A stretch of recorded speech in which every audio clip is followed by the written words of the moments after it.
It's a brand new year, it's a brand new praise, and welcome to the very first episode of The Vault. Today I'll be answering some of your questions. I did ask on social media for persons to submit some of their questions, and you guys really showed up. Now, I will not be able to do every question that was asked, and I will do as much as possible.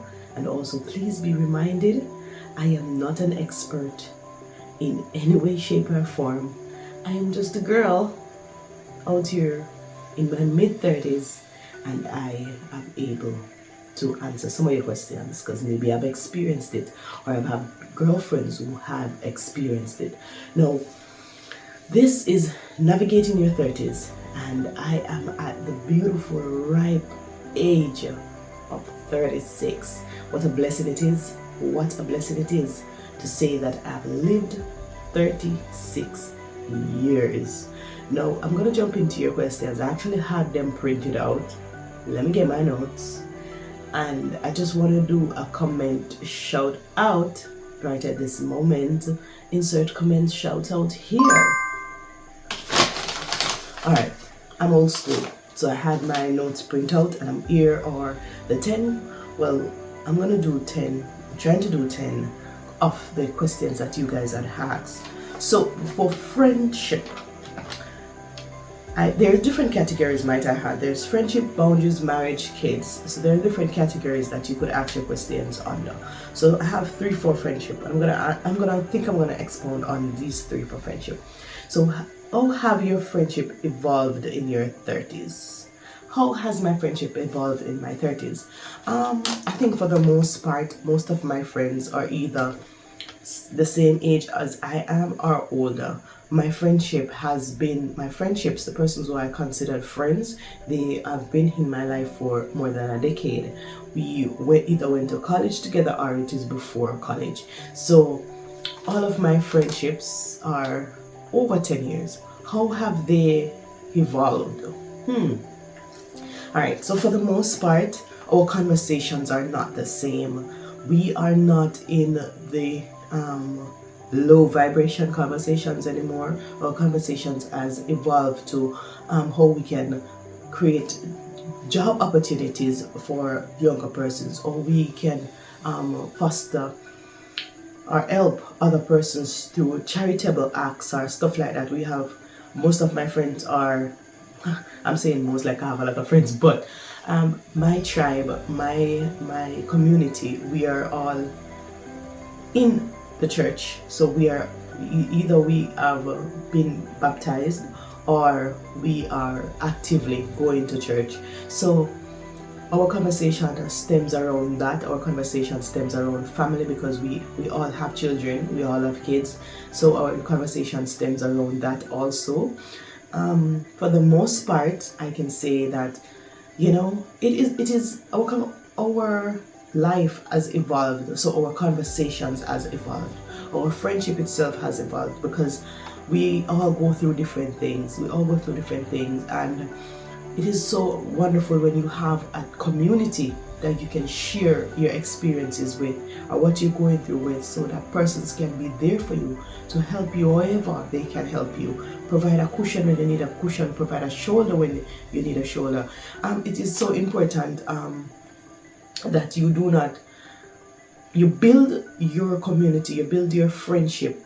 When you're in your 20s, it's all about having fun, and the persons who are in your lives are the persons who can go to the parties, the persons who can, hold them liquor, designated drivers. Those are the things that you're interested in when you're in your 20s, especially your early 20s. Now that you're in your 30s, you're looking for people that feels like home. You understand what I'm saying?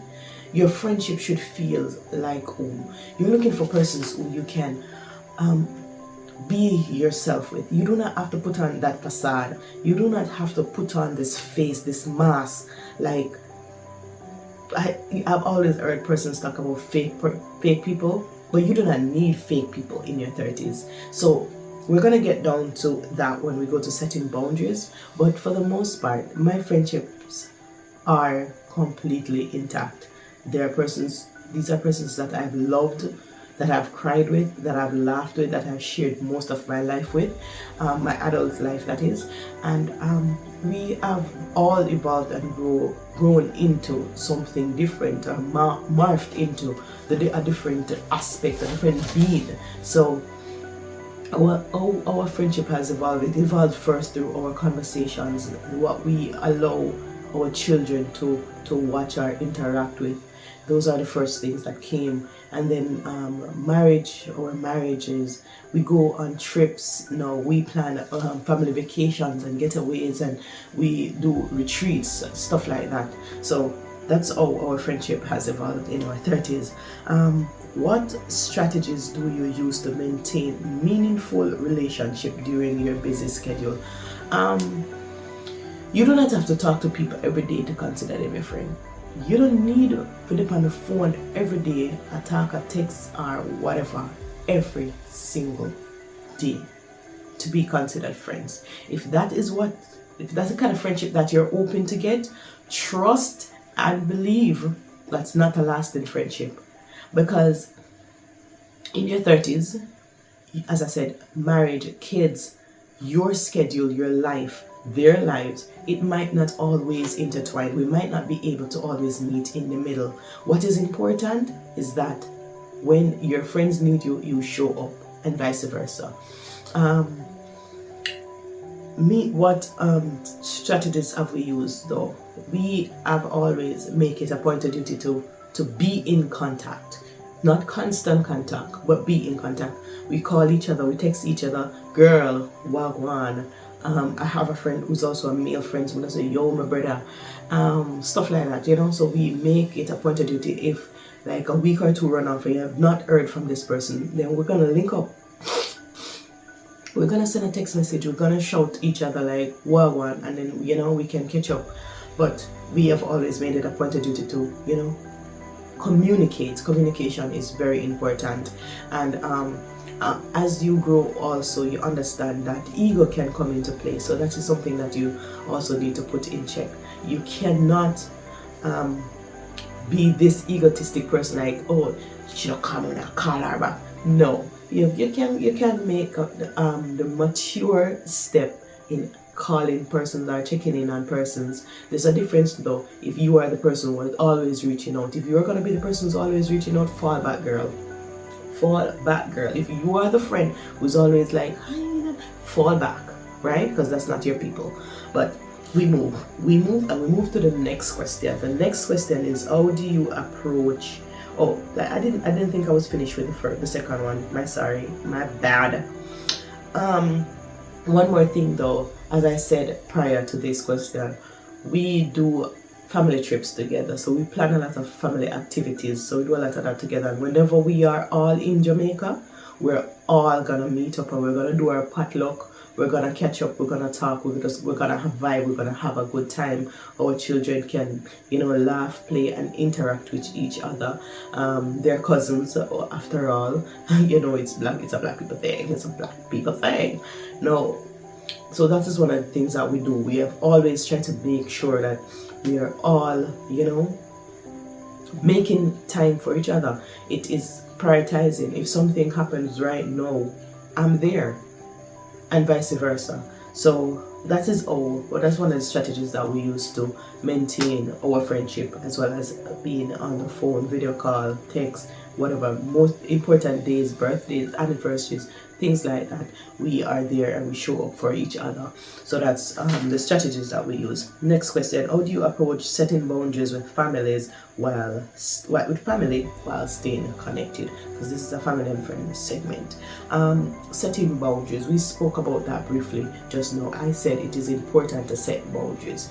Now, what are the things that are crossing the line. What are the things that you considered like, this is a deal breaker for me, I will not tolerate this, and you communicate those things to these persons in your lives. You cannot set a boundary if you have not established a boundary. In your friendship, in your marriage, in whatever relationship that we're discussing, you cannot set a boundary unless you have established said boundary. Now, if you know that you have a friend or a family member that loves to run certain joke, you know what I mean? Like they are either male-centered friendship, or women sometimes we like to put down other women when we are in the company of men, male-centered women. Now, if you are one of those persons, yeah, right. But I don't like that. So as a result, I will communicate that clearly. As I said, you have to establish your boundaries before you can set them. So I don't like that. So if I have a friend who's a male-centered lady, and whenever she has a boyfriend, or whenever she'll do anything for the male gaze. Let us use that phrase. A woman that will do anything for the male gaze, trust me, I don't want that in my space. So I'm going to communicate that to you. Like, why are you acting like that? Why, as John come around, you are behaving like that? I don't like that. I think you're putting me down in front of John to make yourself feel big or important. But this, you're going to learn how to communicate now. This is where tact come in, because you cannot say it like that. But basically, that is what I'm going to say. And it is the communication that you have, the interaction, the conversation is based on the relationship that you have with the person. So I'm clearly going to state that I don't like this. When you do this, this is how I feel. It might not have been your intent, but this is how it impacted or affected me. Clear. So you set your boundaries. So you see, the next time Pam do that when John come, I have established my boundaries. I communicated how I felt, and you still feel the need to violate those boundaries. I'm sorry, Pam, you're out. Because if we cannot be mature enough to have this conversation, and then you are able to respect my feelings, no. So next, something happened to me once where family related. I don't feel like my children should be around family members that they're not comfortable with. You understand what I'm saying? And I was communicating this. I think my children knows who they are comfortable with. And if my children don't feel comfortable around you, it does not matter who you are, auntie, uncle, cousin. It does not matter who you are, grandmother, grandfather. If my children feels uncomfortable around you, then you are not allowed to be around my children. And if my children don't feel like giving you a hug or a high five, then I will not push my children to do that. I believe in setting boundaries, and I believe in respecting other person's boundaries. So please, I beg, respect mine. So I set boundaries, not just with friends, but with families also. It is very important. And I like to tell my older son that communicate with me. Let me know how you feel, because your feelings are valid, right? So as long as my child can communicate with me, and communication does not mean verbal, because as you might know from the last episode, I do have a non-verbal son. So the conversation does not have to be verbal. Communicate with me how you feel, and I will set those boundaries, those parameters. My children do not have to give you a hug. My children do not have to be in your space, and you do not have to be in their space if they are uncomfortable with you. Yes? Yes. So that is my approach. I believe in setting boundaries by communicating how you feel, and giving clear guidelines of how this action affects you, and then you can set your boundaries right there. As we complete that question, we're going to dive into the next segment, which is boundaries. What was the most challenging boundaries you had to set, and how did you handle it? I think I just basically shared that a while ago. I had to share that because I don't believe in my son have to give grand aunt a hug or a kiss on the lips. He's not comfortable with that. That's not something that we do here, right? So no. How did I handle it? I basically just sit the person down, explain to them that this is making my child uncomfortable, and as a result, please do not do that again. Yeah, Yeah, that's it. That's it. Because is manners and respect in the room, present and accountable for, right? Because if you are, and next thing too, as adults, sometimes we expect children to be respectful to us and we do not give them the same respect. I don't believe that. You have to respect children in order, this is how you model your behavior, and I believe in modeling behavior. You show children respect so they in turn know, this is how I feel respected, I feel validated, so they know how to model that behavior. That's it. How do you identify when relationship or situation no longer serves you? When a relationship or a situation no longer serves you, when you do not feel that warmth. I believe in the Holy Spirit, and I believe that the Holy Spirit lives and dwells inside me. Correct? The church say amen. Amen. Now, if within myself I do not feel like I am in a space of, if I don't feel comfortable in a situation or a relationship, if I am not happy, that is why it is so important to check in with yourself. Check in with yourself. Have meetings. Yes, have meetings with yourself. So check in with yourself. Vanessa, girl, how you feeling today? And that is why journaling is so important. I journal. I'm not sure if you do, but I journal. Journaling is so important to me. I believe when I journal, I am able to keep track of, things that are happening, because a lot of times stuff happen and we forgot about it. It can be good or bad. When good things happen, write it down. When bad things happen, write it down. So in a relationship now, if it no longer serves you, you will know, and sometimes you will know from the beginning, but we try to make it work, right? We try to make it work because that is just how a lot of us are set up. Especially me, I'm an empath. I like to feel like I feel things so deeply, and I like to help people, and a lot of times it is draining to me, and I don't know how to say no, because I feel sorry for you, or I am empathetic with you or with your situation. No, so that is something that I am working on and I am struggling with, right? So what I do, I am writing down everything that happens during my day. Now it doesn't have to be word for word, but it just need to be pointers. I'm a list girl through and through, so I'm gonna just write down pointers. Today was a good day. Today I got this. Today I did that. Whatever. This is how Shannon made me feel today. When I check in back with myself at the end of the month now, and I am looking back at what happened during that month, I'm gonna evaluate the situation and see if it serves me, because is this beneficial to me? Am I beneficial to you? A lot of times you are the problem, and that is very important for you to isolate yourself when you realize that you are the problem. You see how checking in with yourself is important? No, I am the problem. Let me fix it. How can I fix it? If you cannot fix it, you walk away. A lot of times situations don't serve you, but because we are so wrapped up and egotistic that we cannot see that it is blinding, it is draining, it is taking a toll on us. So that's my thing. That is my thing. Let me see if I answer that question correctly. How do you identify when situation no longer serves you? You identify it when it feels draining.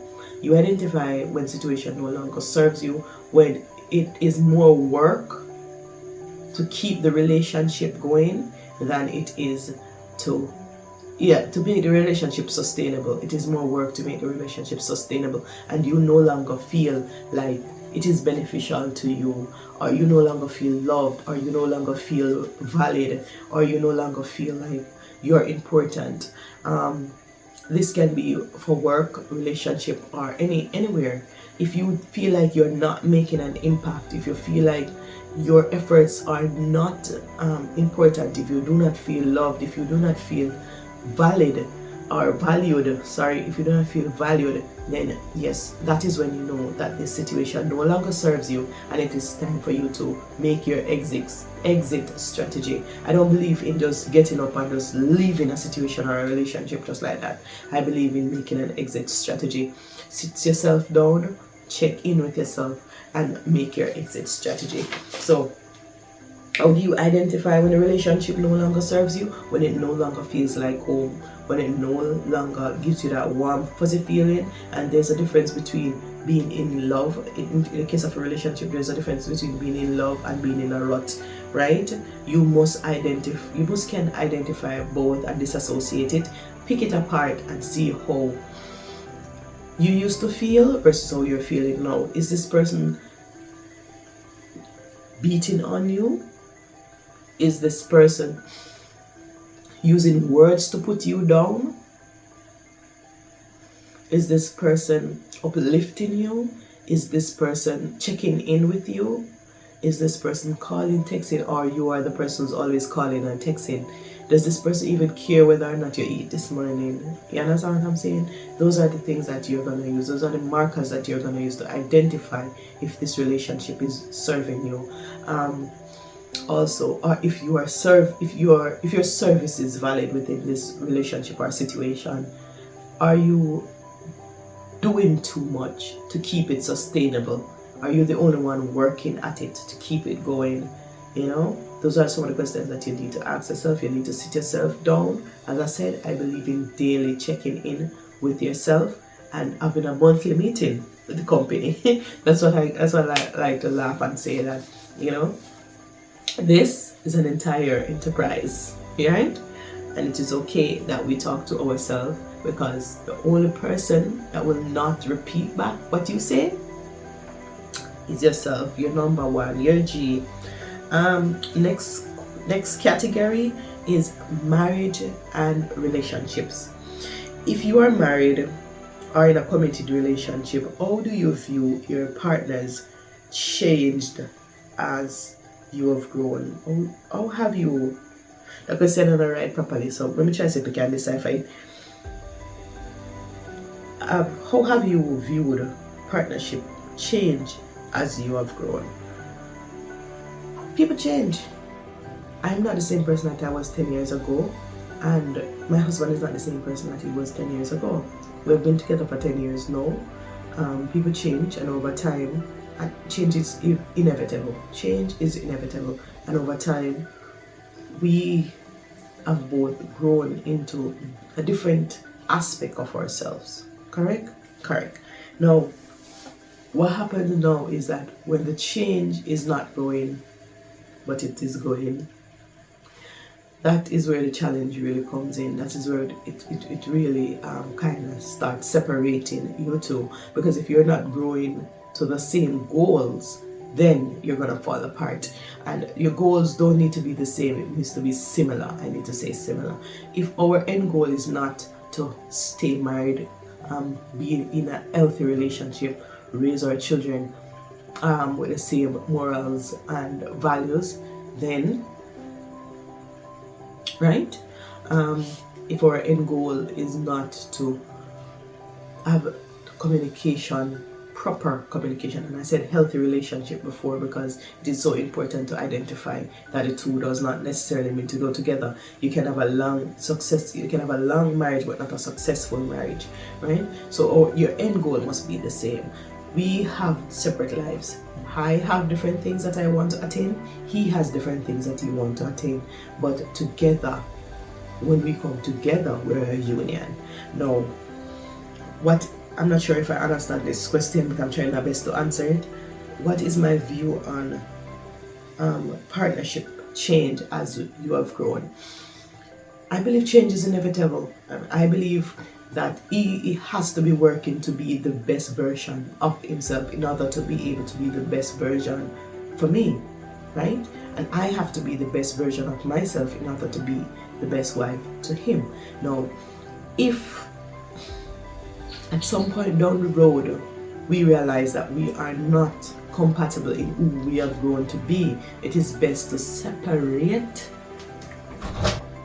It is best to separate than to stay together. And you're not happy. If you're not happy, and you're in an unhealthy relationship and you're feeling broken, or the trust isn't there, and everything just feels too hard, then it's time to, yes, if you have grown apart, right? But the most important thing is to understand that people change, and this is not the same person who you have met years ago. They're also working on themselves while you're working on yourself. You cannot be selfish and expect the person to be the same person that you married or you met back in high school or back in college. You cannot be the same person. And if that's the same person, it means something is severely wrong. Something is severely wrong. If you are in a relationship with somebody for years and it is the same person, that means that person has not grown, not once. There's nothing new about that person. I'm sorry, friend. Friend? No friend. Yeah. So that is my relationship. That is my view on partnership or relationship growth, and how it can change over time, and how it is important to embrace change. I believe that it is very important to embrace change. Now, as I said, you must be changing or growing in the same or similar direction, not apart, because that is when we have bigger issues. Next question: how do you prioritize individuality while nurturing relationships? Individuality. I am a social media person. I have 2 channels on YouTube. This, my podcast channel, and I also have my vlog slash travel content channel. My husband is not so much of a social media person. He is not a camera person. He's very shy. He's reserved. No. My husband do sometimes appears in my video. So, yes. But this world is mine. This is not his, right? My husband has his little world that is mostly about football and sports, and that's his little time. It is important that we both have our own little thing, that when we can leave our leave our union. I don't want to say that. I don't want to say that at all. I don't want to say that. I don't want to use that. But it is important when we each have our own little thing, right? Because when you have your own little thing and you have something that you love and something that you're working on and something that is important to you and something that fuels your spirit, something that fuels your soul, it is so important to the relationship, and it's so important to who you are. Yes? Yes. So for me, it is important that he has something that is his, right? And for me, it is important that I have something that's mine, right? Be as selfish as you want, as long as it does not affect your marriage or your relationship, right? I prioritize my individuality in that I am so happy that I'm the only girl in my house. I am so happy because I get to keep my little fuzzy slippers and stuff to myself, my skincare things. I do my little thing to myself. I like to just get away from the boys and be by myself, right? And do Vanessa things. My son, who is autistic, he is non-verbal and he already know that this is mommy things, right? It is so important to have individual things, that something that is yours, something that, let you feel like a big hug, like you're getting a big bear hug. It is so important to have that, and that is why it is also important to have friendship outside of your marriage, not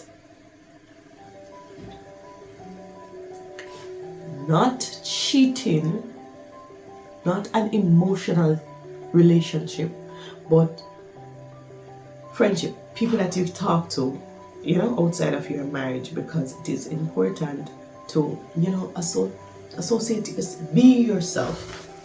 It is important to be yourself so that when you come together, you can be the best version of yourself. It is so important. A lot of times we wrap ourselves up in our marriage or in our relationship, and when it falls apart, you do not know who you are, because that it becomes your identity. That is what I was trying to get to all along. It becomes your identity. Your relationship or your marriage becomes your identity. And that is the saddest thing that can ever happen to you. Because now you're a mother, now you're a wife, but what? There's nothing else to you. And that is where you start to lose yourself, because you are just a mother and a wife. You are just a mother and a wife. There's nothing else. Now, find an hobby. If you like flowers, go plant flowers. If you like to knit, go learn how to knit. If you want to start a podcast, start a podcast. Whatever it is that you find important or passionate about, build on that, and the other person needs to do the same thing, because you cannot pour from an empty cup. Individuality is very important, and it is something that we must prioritize in order to nurture our relationship. Next question. We have fly through them. We have fly through. As we say, we just go to 10. We got a lot of questions, but we definitely have to have a part 2 if we want to answer all the questions. Walking in your purpose. How did you discover your purpose, and what steps did you take in aligning with it? Yes, I'm in my 30s. No, I have not yet discovered my purpose to be here on earth. It might be something that's sad to say, for the most part. I know what I like, I know what I'm passionate about, I know what is important to me, but is this what God wants from me? And that is the most important thing. You cannot just out here winging it. It has to be what is ordained by God. Now, people, how did I discover my purpose? As I said, I have yet to discover my purpose. What step am I taking to discover my purpose? I am praying more about it. God, is this where I am supposed to be? Is this what you want from me? Am I walking in your fullness? Am I walking in the purpose that you've set out in front of me? Is this the path that you want me to be on? I am in constant dialogue with my Creator as we try to figure this out, right? As I try to figure it out, because He already know. He know me just there here. I try to wonder where God planned to do to me. Because in terms of what I'm doing for a living, is this where I'm supposed to be? In terms of I want to have this big charity, huge charity that gives back, right? But is that something that is ordained?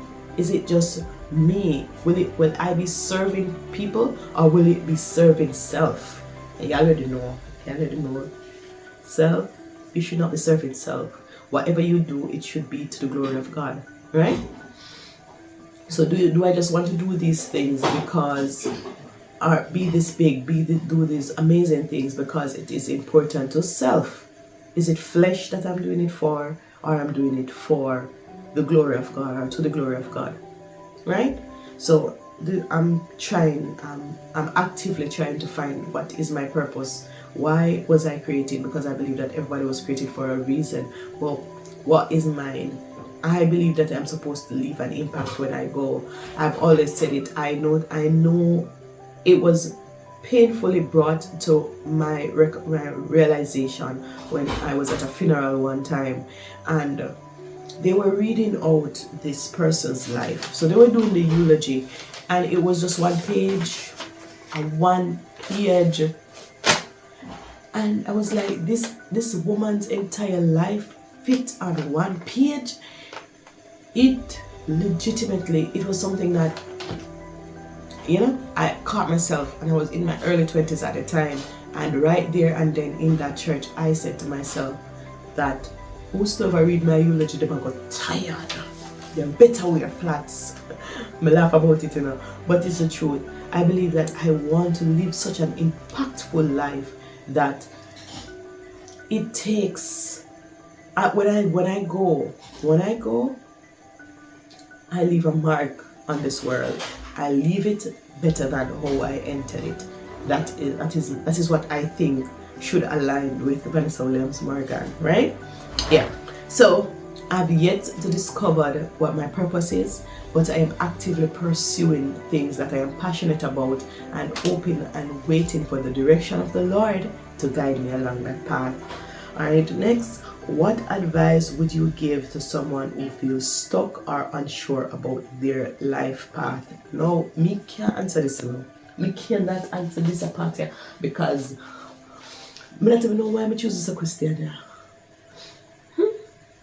I cannot answer this because I am in a season of feeling stagnant. I'm in a season of feeling stuck. No. The Bible said that we should not associate ourselves with certain things. Correct? Correct. As a result, I'm trying my best not to speak poorly of the Lord's temple. But I do feel like I am stuck in my career, that is. I am happy with my family. I am happy. My marriage took a serious hit, but we're working through that. My kids are okay for the most part. My finances, toilet, circling the drain. My finances is in dire need of resuscitation, right? My career, I feel stuck. I've been in the same job for 11 years, the same position for 11 years. I've been doing the same things for 11 years. I can literally close my eyes and do my job. There's nothing new. It is just a cycle. It is so repetitive that at times it affects me, right? I am just like here wondering what kind of day may I have today. Yeah. So I feel stagnant in that. I believe that I should have been promoted already. I believe that I should have been moving to the next level of where I'm supposed to be. I'm supposed to be at the next level, leveling up, doing other things, having more responsibility and stuff like that. But one thing I do know is that it is not self. It have to be God. Promotion comes from the Lord, right? If the Lord does not believe that you have completed your task where you are, you cannot move on. People might think that, oh, your boss will back. No. People do not have the authority over anything. It is all God. No. Maybe accountability check. Maybe I should have been doing things differently. Maybe there are different steps that I should have taken in order to elevate. Right? So it is important for me now to do some self-assessment and see how I can move from ground zero to level 1. Now, unsure about my life path. I said that before. I am not sure where I should be. I'm not sure if I'm fulfilling my purpose. I'm not sure if what I'm doing now is in alignment with what the Lord wants from me. So I'm actively praying and seeking God to help me to make that decision. As I said, I am also stagnant and I feel stuck. And being in your 30s does not mean that you figure it all out. People, I am 36. Yes, 36. Being in your 30s, mid 30s, pushing 40 does not mean that you have everything figured out. And that is what I thought. And that is that was one of the major things that really affected me, I think, the most. It affected me the most because I figured that I should have it figured out by now. Things supposed to work out for me by now. Me supposed to live a certain life by now because me have to so 40. With my 40, them say life begins at 40, so at 40 I'm supposed to be living my best life. That's what I thought myself. And then society also teaches us that too. And that is the issue. When we put so much pressure on ourselves based on what society expects, it really affects us internally. So if you're unsure about your path or unsure about where you are or feeling stuck or stagnant, it is important to have regular self-checking, reflect on some of your your path in where you are and how you are stagnant, what happened, how did you play a role in you being unable to move, because we have to be accountable for our actions, right. So we have to check in, we have to check on that and see how we actually cause a lot of what is happening to us. It is not happening to us by the way, but it is by decisions that we have made, or indecision, because a lot of times it is indecision. And what I mean by indecision is that we were supposed to jump but we walk, right? We had the right idea but we did not act on it because we were afraid. We are being held back by that word, that paralyzing word, fear. So that is also important to see, to just check in with yourself, hold yourself accountable, make your plans, because being 35 and being our mid-30s or entering your 30s and feeling stuck and feeling unsure does not mean it's not the end of the road. You're just 30. You're just in your 30s. The best days are ahead, right? So make your plans, make your 5-year plans, make your 1-year plan. I think I lost some clip. Hopefully the most important part was not cut off. So that is important. Do some self-checking, see where you need to be accountable, and make your plans on how you're gonna fix that. That is important. Number 10, what have been the biggest lessons you have learned in your 30s so far, and how has it shaped who you are today? The biggest lessons that I've learned so far is that people are not gonna love you because you love them. Check it. People are not gonna love you because you will love them. You need to love yourself, and love yourself from a place of completely and wholeheartedly loving yourself. Every flaw, everything imperfection that others see, love yourself from there. So that is my biggest lesson. How has it shaped myself today? It shaped how I view myself. It's shaped how I allow people to treat me, and it shaped the boundaries that I set for myself, because I realize that I need to love me, because if I don't love me, you cannot love me. You will not know how to love me properly if I don't know how to love me. So that is one of the things that I've learned, and that is how it has shaped how I change and how I carry myself. Right? Yay! So we have come to the end. We have come to the end of the questions that I've selected to go through in this episode. If you want a part 2, be sure to say that in the comment section. Now, I want to also share with you some books that you can use. These are resource materials that you can use to, glow up your life. Yes. One is Defining the Decade. So if you're entering 30, or you are in your 30s, you're 30, 31, and you have this 10-year plan. By year 40, this is what you hope to achieve. Then this is a really good book for you. Defining the Decade, why your 20s matter, and how to make the most of your 30s. Right now, it is by Dr. Meg J. You can really check it out. It is really good. While this book, it really focuses on the lessons that you should have learned in your 20s, or what other persons have learned, because a lot of times we can learn from other people's experience, right? And number 2, it is Find Your Way, a practical guide to discovering your purpose, you and your team, and it is by Simon Sinek. I'm not sure I'm pronouncing that last name correct. I'll be inserting 2 books on the screen, and you can find them wherever. Buy them, read them, and just invest in yourself, because you are your biggest and the most fruitful reward that you will ever get is by investing in yourself. Now, we've come to the end of another episode. This is The Vault. This is a safe space where we're free to speak our minds and be open about how we're feeling, checking in with ourselves, loving on ourselves, and being completely accountable for our actions. Correct? Now, down in the comment section, please do not leave any lewd comments. I will delete them and I will block you. Right? Though it is a safe space, it is also a space that we should be able, or other persons can be able to share how they feel. I do not like the animosity, because this is not the podcast for that, right? Right. So we can communicate without being disrespectful. That is what I'm trying to say. So it is okay to share your views, but don't be disrespectful. This has been a wonderful episode. I hope that you did enjoy it.